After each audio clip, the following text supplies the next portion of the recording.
icône légendaire de la scène musicale française. Claude François a vu le jour du côté d'Ismaïlia en Égypte le 1er février 1939.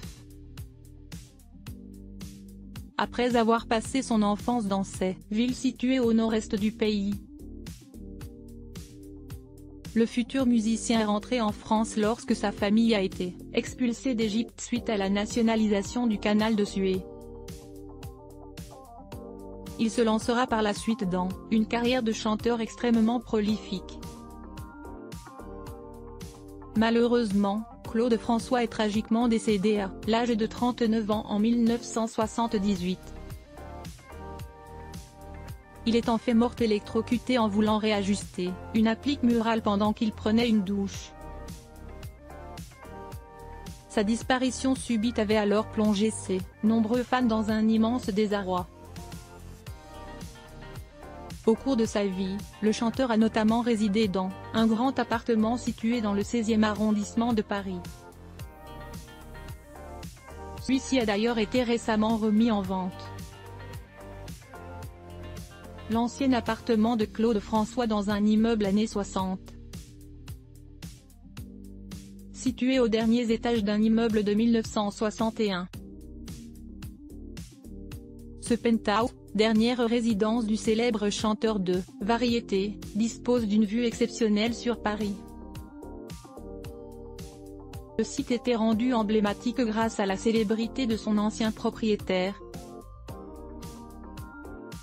a notamment indiqué l'agence immobilière qui gère la vente de cet appartement.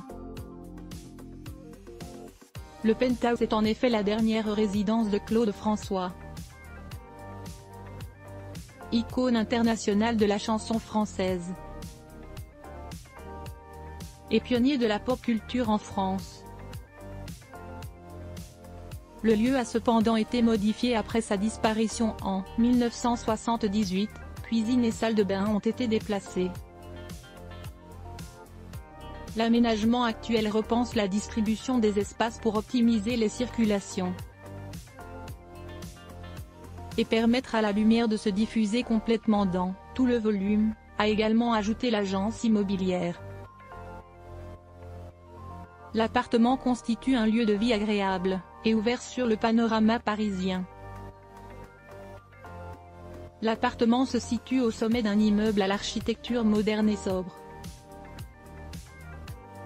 Identifiable par ses fenêtres verticales et une colonnade minimaliste. En façade, cet immeuble de rapport est conçu selon une trame géométrique régulière avec des fenêtres en bandeau, est-il par ailleurs précisé dans l'annonce, qui affiche un prix de vente de 950 000 €. La structure poteau-poutre qui décloisonne les espaces intérieurs permet une grande liberté d'aménagement. Le soin apporté aux finitions, comme le plaquage de pierre et les colonnes qui scandent le premier étage, est caractéristique des immeubles de standing construits dans les années 1960.